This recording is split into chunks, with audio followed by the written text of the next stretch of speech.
Bonjour, je m'appelle Padma, je suis artiste, autrice, tarologue et je suis aussi spécialisée en parentalité. Je fais ces vidéos pour, vous dire comment je mets en pratique ma spiritualité dans mon quotidien.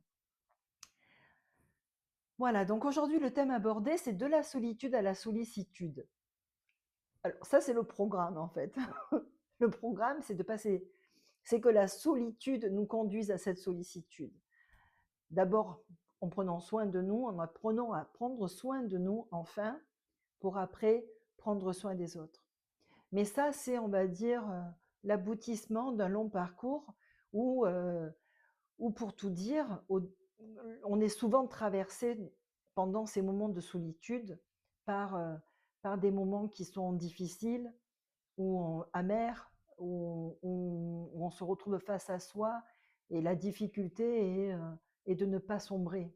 Parce que effectivement, la solitude, lorsqu'on doit gérer sa vie dans sa complexité, de ne pas pouvoir partager, de ne pas pouvoir euh, se sentir épaulé, peut souvent conduire à des moments très très très compliqués, très très très très difficiles. Dans toutes les traditions, on a pu voir qu'il y avait des moines, des personnes qui partaient en ermitage. Notre société contemporaine nous amène à vivre plus ou moins nos vies en ermitage. On se retrouve à devoir gérer notre quotidien, à faire en sorte que de gérer tout ce qu'il faut gérer et, euh, et de se dépatouiller pour arriver à trouver, on va dire, un équilibre. Lorsqu'on est confronté à cette solitude, du matin au soir, c'est vrai que la tentation serait grande de vouloir en échapper. Donc, c'est vrai qu'il y a, on va pas en parler parce que c'est pas le sujet de cette vidéo, mais beaucoup de personnes tombent dans de nombreuses addictions, que ce soit les jeux vidéo sur les téléphones, que ce soit l'alcool, la drogue ou que sais-je encore.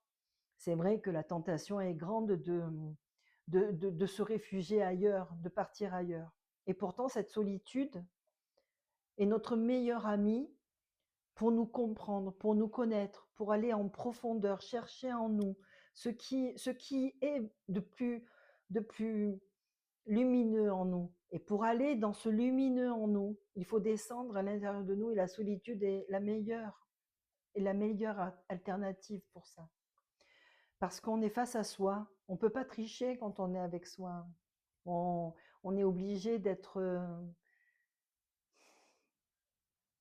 là, ce regard témoin que l'on développe de plus en plus nous oblige à regarder notre intériorité, nous oblige à mettre plein phare sur nos aspérités.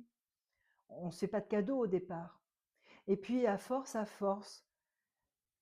en nous jaillit une meilleure compréhension de ce qui se joue à l'intérieur de nous, une meilleure attitude se met en place.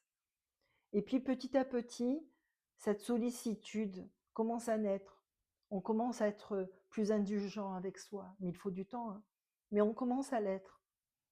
On commence doucement, doucement à s'éveiller à soi-même.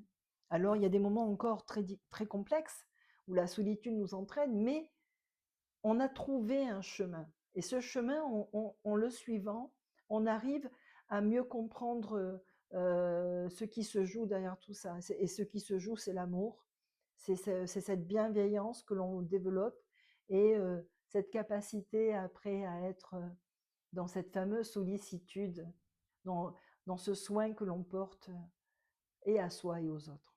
Alors, soyons courageux. Voilà, cette solitude est notre meilleur ami pour nous faire grandir, pour nous connaître. Jung parle de l'individuation, ça fait partie de ce processus. Cette connaissance du soi, elle passe par cette solitude. Voilà.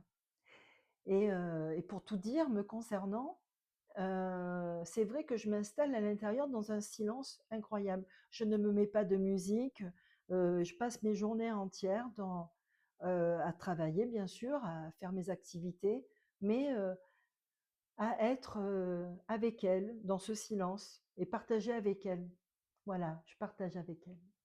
Et aujourd'hui, j'avais envie de vous dire que même si c'est compliqué, ça l'est encore, ça l'est beaucoup moins. Donc, visiblement, le chemin se dessine clairement. Bonne continuation à tous.